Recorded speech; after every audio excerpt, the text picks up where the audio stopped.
Olá a todos, sejam bem-vindos ao curso de Química Orgânica 2, tá? E hoje nós vamos estar falando sobre reações de alcano e radicais livres. Sou o professor Dr. João Passo, ministro aula na Universidade Federal do Amazonas e trabalho também em síntese na área de que é a minha área de concentração e pesquisa. Os alcanos. Tá? Os alcanos eles são hidrocarbonetos, ou seja, possuem hidrogênios e carbonos somente. Tá? Mas, além disso, eles são saturados. O que quer dizer isso? Só possuem ligações simples carbono-carbono. Obviamente, carbono e hidrogênio. Tá? Existem os hidrocarbonetos insaturados. Esses possuem duplas, triplas, duas duplas, tripla e dupla. No caso, os alcenos, que possuem uma dupla, os alcinos, uma tripla, alcadinos podem ter duas duplas e assim por diante. Tá? Em termos reacionais, eles reagem totalmente diferente dos alcanos. Nós vamos ver isso depois com mais detalhes. Tá? Então aqui o exemplo de alcano é um butano. Tá? O gás de cozinha é basicamente formado por butano. Tá? 4 carbonos aí e um total de 10 hidrogênios. Tá? Aqui já ainda numa cadeia aberta, né, o 4-etil-3,3 de metil decano, tá? Numa forma apresentação estrutural diferente. E uma cadeia fechada, tá? O etilciclopentano, tendo aí um grupo etila ligado a ele. E uma cadeia fechada com dois grupos, no caso agora os metila, trans 1,3-dimetilciclohexano, trans porque eles estão de lados opostos em relação ao ciclo. Abundância dos alcanos. Bom, os alcanos são bastante abundantes na Terra. Tá? Já citei para vocês, no caso, o gás de cozinha é formado por alcanos. Tá? O gás combustível, que tem alguns poços aí pelo Brasil afora, também é formado por alcanos. A própria vela que nós conhecemos, né, chamada parafina, né, também ela é formada por alcano. Então ele é bastante abundante no planeta Terra. E também em outros planetas. Por exemplo, Júpiter, Saturno, Urano, Netuno. Tá? Voltando um pouquinho aqui, a atmosfera de Urano e Netuno é basicamente o alcano mais simples que se tem. E esse é o metano. Tá? Ele tem, quando queima, ele tem uma cor azulada. E essa cor azulada é característica da atmosfera desses dois planetas. O gás natural, como eu já comentei, tá, anteriormente, e o petróleo também, que é uma grande fonte de alcanos. Tá? O gás natural que é utilizado, que é também chamado de gás veicular, 70% é o gás metano, tá? E os outros 25% são os alcanos de 2 a 4 carbonos. Daí a nossa grande fonte de hidrocarbonetos, inclusive alcanos, vem do petróleo. Tá? Aqui é uma torre, tá, de destilação de petróleo. Né? Então o petróleo é aquela água rala, escura, que é retirada, né, devido à decomposição de organismos, né, sob a alta pressão e alta temperatura, e no decorrer de de muitos anos, tá? Então, ele pode ser extraído desde em solo até no mar, tá? Até no mar, e a Petrobras ela se especializou inclusive dessa extração chamada marítima, né? do petróleo. E aqui nós temos o que? Se aquece aqui o petróleo, tá? Ele é aquecido, obviamente as partes mais leves, né? Com moléculas mais leves, vai nos dar aqui o gás natural, tá? Então, esse gás natural ele é de 1 a 4 carbonos, tá? Aí a gente tem utilizado em gás veicular, tá? Depois tem a gasolina, que fica entre 5 e 11 carbonos. Depois eu vou falar um pouco mais detalhadamente sobre a gasolina, tá? Sobre a gasolina. Segue na sequência o querosene, combustível a jato, tá? De 9 a 16 carbonos. Então, o querosene era muito utilizado no passado, né? Para lamparinas, mas ele é bastante utilizado como solvente hoje em dia, tá? E o combustível a jato também, a gente chama inclusive de querosene, tá? Então, os a jatos aí, os aviões utilizam o combustível deles vem dessa fração do petróleo. Tá? E na sequência temos ali o óleo de aquecimento e o diesel também, já utilizado em caminhões, no caso do diesel, tá? E o óleo de aquecimento, o próprio nome já diz, tá? Então é uma fração de 15 a 25 carbonos. Lubrificantes de 20 a 70 carbonos e graxas, né? Então, bastante importante quando se fala em maquinário, quando se tem peças ligadas umas às outras em contato e em atrito, tá? Extremamente importante. E o que sobra, o que sobra, tá? É o asfalto, que por sinal também é extremamente útil se você olhar para as ruas da cidade e no Brasil como um todo, né, a opção de, de revestir as ruas, né, para sair daquele barro, né, do barro vermelho, da lama, é justamente o asfalto. Tá? Então se aproveita até, mas assim, praticamente tudo, tá? Olhando aqui, né, tudo do petróleo. Eu gostaria de fazer um breve comentário aqui em relação aos combustíveis fósseis, tá? Hoje nós estamos numa era em que há uma preocupação muito grande em relação ao consumo de combustíveis fósseis, porque além dele ser uma fonte limitada, tá? Um recurso natural limitado, tá? Uma hora o petróleo vai acabar, tá? Assim como o gás natural, que é extraído da mesma forma, às vezes o mesmo ponto no local que é tirado o petróleo também vem o gás natural, tá? Então, e além disso, eles acabam, como são combustíveis fósseis, a queima eles vão gerar o quê?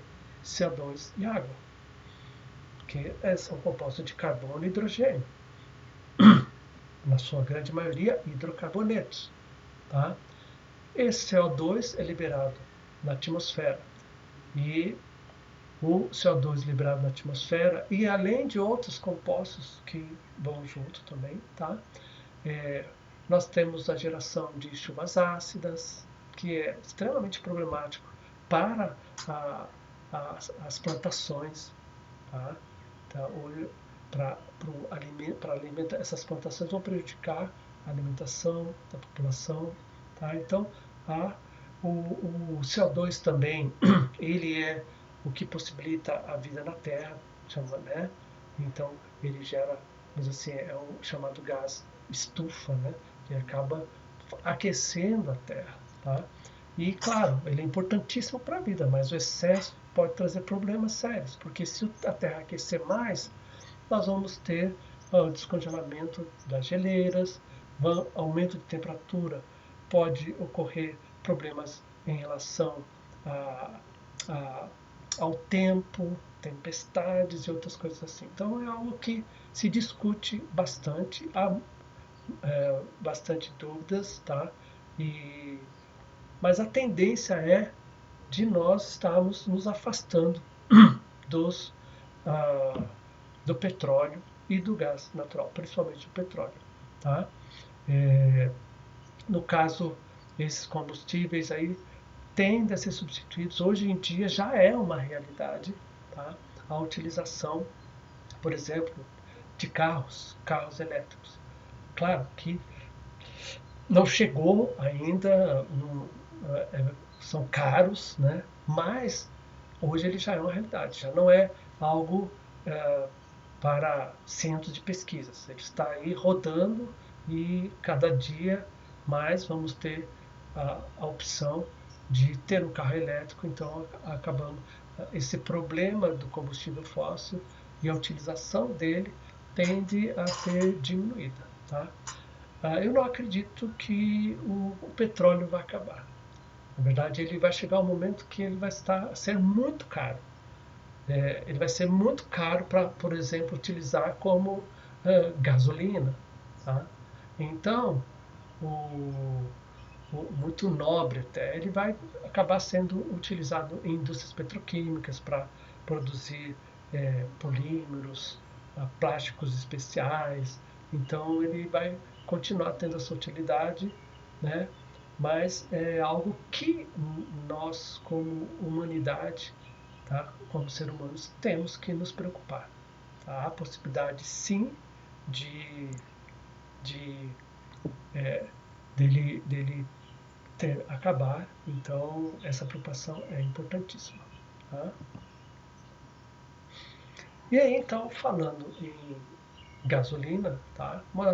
Uma das um dos padrões, né, que se utiliza para a gasolina é a chamada octanagem, tá? Então, a octanagem, o que, que é?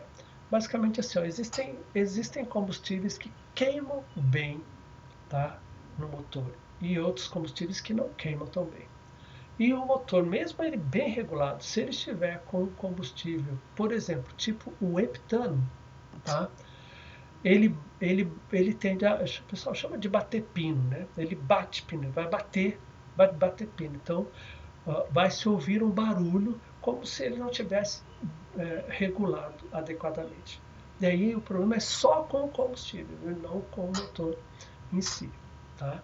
Então, o etano a octanagem dele é zero, porque ele não queima bem dentro do motor. Tá?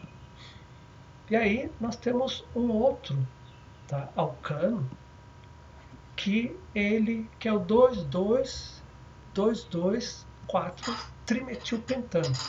Esse queima super bem. O motor roda redondinho, sem problema algum. E foi estipulado que ele tem octanagem 100. Octanagem 100. Tá?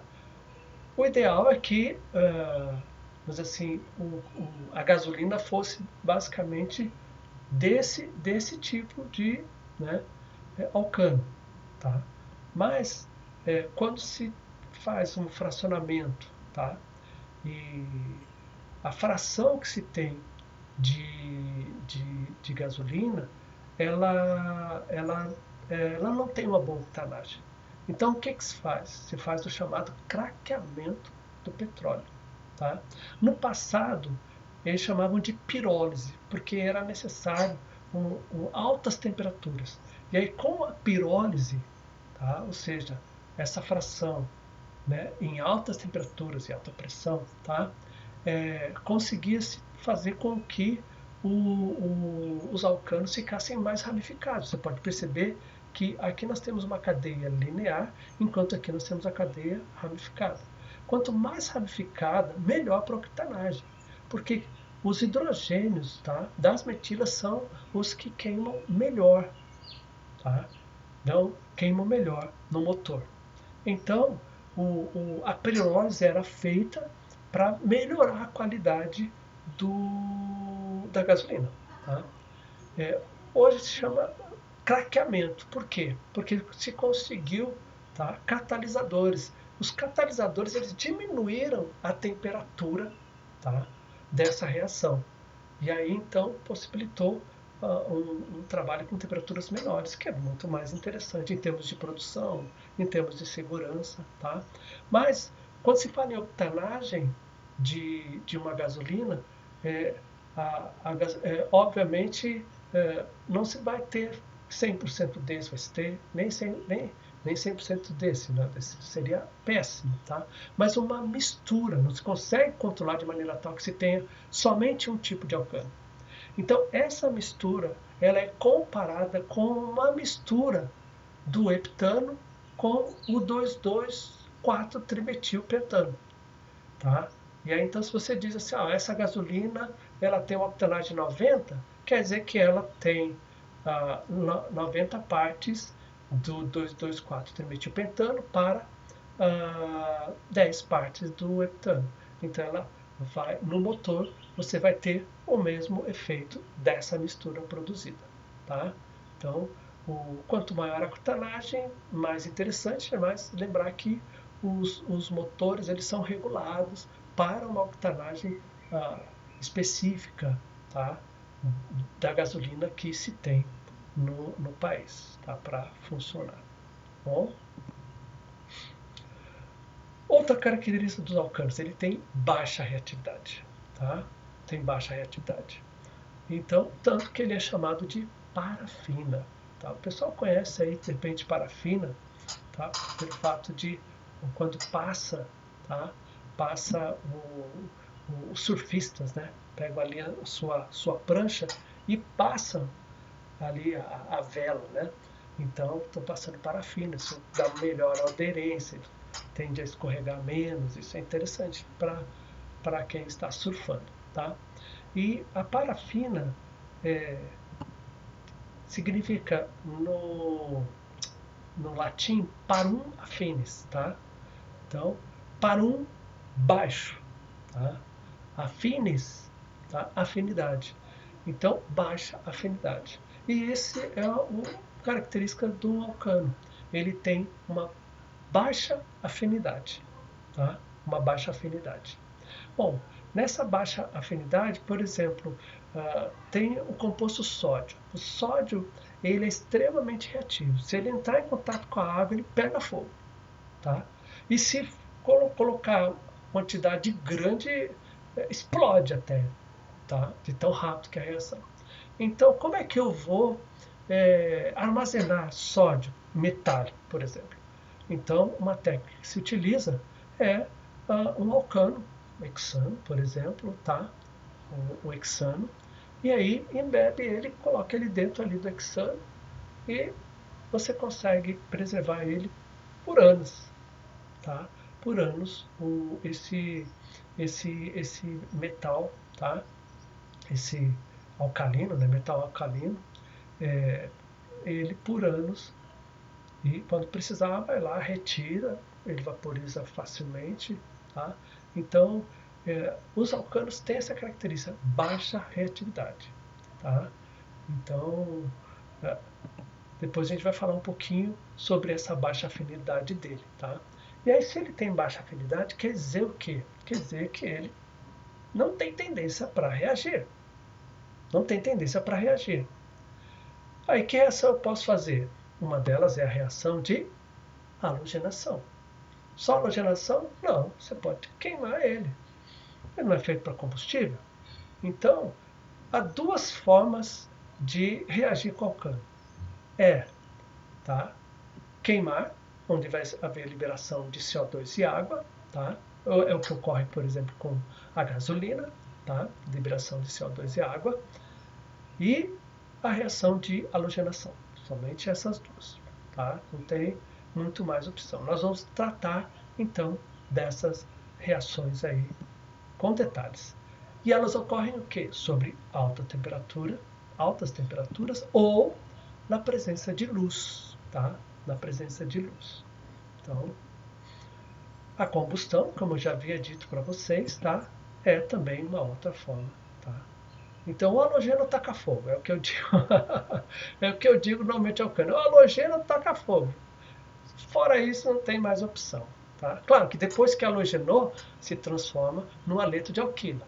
Aí as possibilidades reacionais, elas tendem a abrir bastante. Nós vamos ver isso mais à frente. Tá? Então vamos falar sobre a halogenação. Como é que funciona a halogenação? Na halogenação de alcanos, tá? Reage um alcano qualquer, tá? Com cloro, aquecendo ou expondo ele à luz, a um determinado comprimento de onda. E aí então forma-se aí o haleto de alquila, tá? E HCl, ácido clorídrico meio ou cloreto de hidrogênio também pode ser, tá? É possível também bromar, tá? Também ou temperatura ou, tá? Expondo ele a um determinado comprimento de onda, tá? E aí forma também um brometo de alquila e ácido bromídrico ou brometo de hidrogênio, como os orgânicos gostam de falar, tá? E como é que isso acontece? A temperatura e a luz, ou a luz, né? Elas servem para a clivagem homolítica da ligação cloro-cloro ou bromo-bromo. Tá? Cloro-cloro ou bromo-bromo. E essa clivagem homolítica, lembra que na clivagem homolítica, o elétron da ligação, o par de elétrons, tá, da ligação, vai um elétron para cada radical. Aqui a gente tem o radical, por isso a formação de dois radicais. Então, quebrou a ligação, são dois elétrons. Ocorreu uma quebra homolítica, um elétron para esse bromo, outro elétron para esse bromo. E aí formam dois radicais bromo. Tá? Essa é a ideia. Vamos falar então sobre a monocloração do metano. Na monocloração do metano, então, primeiro a quebra homolítica da ligação cloro-cloro, calor ou luz, tá? Formando dois radicais cloro. Tá? Essa é chamada de iniciação. Esse radical cloro, por sua vez, ele captura um próton que está ligado ao carbono, tá? Do alcano. E também numa quebra homolítica. Tá? Tanto que se vocês olharem aqui, ó, a setinha ela é indicada, tá, como uma semiceta. Estamos falando de mecanismo de reação. E no mecanismo de reação, você, se indicar o movimento de um elétron, é uma semiceta, curva. E se indicar o movimento de dois elétrons, você tem uma seta. Então, curva também. Então, vamos tomar cuidado nesse sentido. São padrões, padronizações e regras, tá, que têm que ser respeitadas e sabidas. Tá? E aí, então, há uma quebra homolítica, tá, da ligação hidrogênio-carbono, formando um ácido clorídrico, cloreto de hidrogênio, e um radical metila. Lembra que o radical, tá, é todo composto ou átomo, tá, que tem um par de elétrons, tá, sozinho no orbital. Então, isso que tipifica um radical. Tá? Bom, na sequência, então, tá ali o radical metila, prefiro o radical metila ou metil. Esse radical metila, tá? Ele vai capturar um cloro e que vai sofrer uma, uma quebra homolítica da ligação, tá? E formando ali o haleto de alquila, nesse caso o cloreto de metila, tá? E um radical cloro a mais, tá? Um radical cloro a mais, que por sua vez foi formado aqui e é formado aqui também, tá? Essa etapa é a etapa de propagação. Tá? É interessante que essa etapa de propagação ela continue durante muito tempo, para que vamos dizer assim, para que haja a reação com todas as moléculas do alcano, tá? Todas elas sejam inserido um cloro, tá? Então, vai acontecer, então, esse radical aqui, ele volta para cá, tá? Volta para cá e reage com o hidrogênio de um outro alcano. E aí, então, vai se repetindo, tá? Essa reação, por isso que ela chama de propagação, tá? Então, vai propagando aí, vai chegar um certo momento que não vai ter nenhum alcano, tá? Sem o cloro. Então você vai ter somente cloreto de metila, tá? E aí nós vamos ter os cloretos de metila e o ácido clorídrico e o radical cloro. Esses radicais, eles são muito reativos, tá? Então a tendência deles é reagir também entre si. Então pode ocorrer o quê? Que dois radicais cloros reajam entre si formando cloro de novo, que foi o cloro introduzido, tá, na reação. Que dois radicais metila pode reagir e formar um etano, ou seja, um alcano com dois carbonos que não foi introduzido. Então vamos considerar que a gente trabalhou com, tá, o metano. Então pode formar o metano e que o radical cloro reaja com o radical metila e forma o cloreto de metila, que é inclusive o nosso produto de interesse. Tá? Claro, essa etapa aqui é chamada de terminação. Tá? A terminação é interessante, uma hora a reação tem que terminar. Tá? Mas é interessante que ela ocorra depois que toda a propagação ela ocorreu, vamos dizer assim, 100%. Tá? Então, o cloro, tá? Ou o radical cloro, ele é muito reativo. Tá? Então, para que a monocloração ela ocorra, não ocorra uma dicloração, por exemplo, pelo fato de ele ser muito reativo, é necessário utilizar excesso, tá, do alcano. Então, o alcano ele é colocado em excesso em relação ao cloro, né?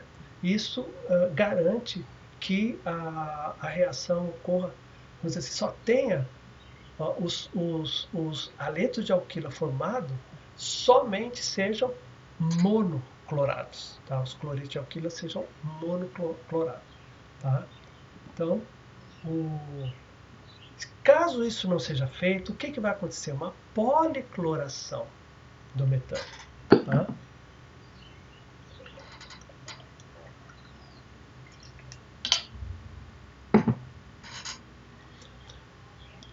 Essa policloração vai ocorrer, por exemplo, se não for usado o excesso de alcano. E aí, então, vai acontecer o quê? Se não houver excesso do alcano, pode ser que o cloro, ou até utilizando excesso de cloro em relação ao alcano, também, né? Ele vai capturar, tá, um hidrogênio, mas não de um alcano, tá? Em si de um cloreto de alquila. E aí então vai formar um radical, um cloreto de alquila. Tá? E aí esse radical, ele vai fazer o quê? Capturar capturar um cloro, tá? Numa quebra homolítica, como a gente viu anteriormente, e formar um composto dihalogenado. Tá? E isso pode ocorrer de novo e formar um composto trihalogenado. Pode ocorrer de novo e formar um composto tetahalogenado. Tá? Com o cloro isso pode acontecer, tá? Porque ele é muito reativo. Além disso, nós podemos ter também a monobromação do etano. Tá? A monobromação do etano é a mesma ideia. Basicamente, o bromo sofre uma quebra homolítica, tá? Por temperatura ou luz, tá? Um determinado comprimento de onda, formando dois radicais bromo, tá? É a nossa etapa de iniciação. O radical bromo, ele captura um próton, percebe que é um hidrogênio do bromo, ou perdão, um elétron do bromo, ele se liga com um elétron do hidrogênio e o outro elétron fica com o carbono gerando o radical, sempre semi-certa, tá? Vamos cuidar aí em relação a isso. A semiceta indica o movimento de um elétron. Obviamente, se eu tenho 2 elétrons, eu vou precisar de 2 semisetas, como está indicado aqui. Vou pegar o meu ponteiro aqui, botar ele aqui, isso, tá? Então, formando aqui o radical, nesse caso aqui, etila, tá? E o ácido bromídrico ou brometo de hidrogênio. Esse radical vai capturar um bromo, tá? Também é um elétron com o elétron do bromo, tá? Formando o brometo de etila e gerar o radical bromo. O radical bromo, aí então nessa etapa a gente tem a propagação. Lembrando, a iniciação, propagação é quando você tem a formação do produto e a geração de radicais, tá? Como eu já disse para vocês, é interessante que essa etapa de propagação ela ocorra, tá, durante bastante tempo, ela se prolongue para que todo, vamos dizer assim, etano se transforme em brometo de etilo, tá? Logo, na sequência, aí então nós vamos ter o radical bromo reagindo entre si, formando o brometo, que foi inclusive introduzido aqui, mas esse é da reação, tá? 2 radicais etilas, tá? Formando agora, tá? Um alcano com 4 carbonos, tá? 4 carbonos, o butano, tá?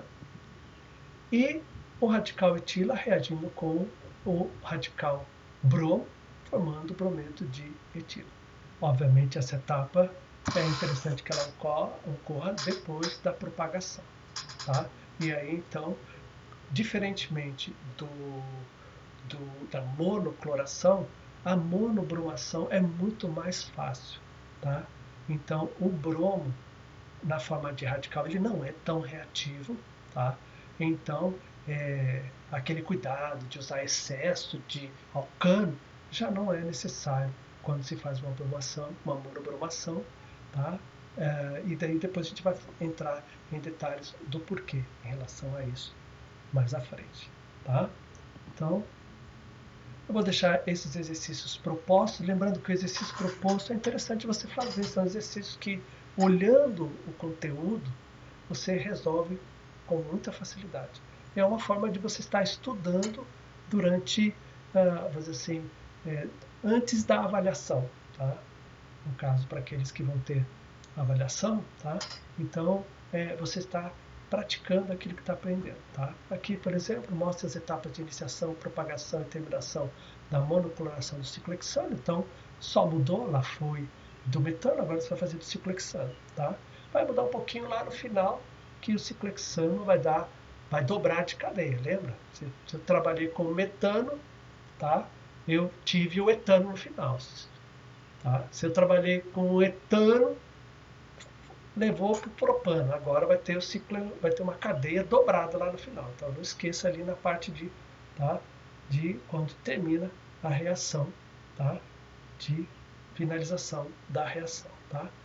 Escreva o mecanismo de formação do tetacloreto de carbono a partir então da reação do metano com o cloro. Então aqui você vai formar todos eles até o metano ser tetraclorado. Então, basicamente, se você fizer com cuidado, você vai ver, a primeira parte já está feita, a segunda já foi demonstrada, não em detalhes, então dá sequência até tetraclorar o cloro.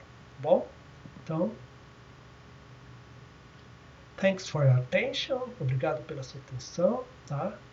E solidio glória, tá? Já vou adiantando aqui que eu costumo usar esse fundamento, né? Somente a Deus glória está em latim, tá? Que são os pontos aí, os 5 pontos do calvinismo, tá? Os chamados solas, tá? Então, o solas, né? No caso, sola escritura, então isso ocorreu lá na época da Reforma, tá? Século XVI, em que os reformadores buscaram voltar para as escrituras, a Bíblia Sagrada. Então, sola escritura, tá? E sola gratia, né? Então, esse é um outro solo muito importante em que eles viram que a salvação ela vem a partir da graça, não é comprada, não é dada por alguém, não é a igreja que diz quem está salvo, mas é a graça de Deus derramada na nossa vida. Tá? E sola fide. Tá? Obviamente sola fide porque a salvação é pela fé. Tá? É pela fé. Uma fé pessoal de cada um. Solos Cristos. Então, somente Cristo. Porque Cristo que é a fé nele que nos leva à salvação. E, finalizando, sólido glória, que é somente a Deus glória. Tá? Então, por isso que esse é um dos solos que eu escolhi e eu normalmente finalizo as minhas apresentações com ele. Tá? Então, tudo de bom para vocês. Até a próxima aula.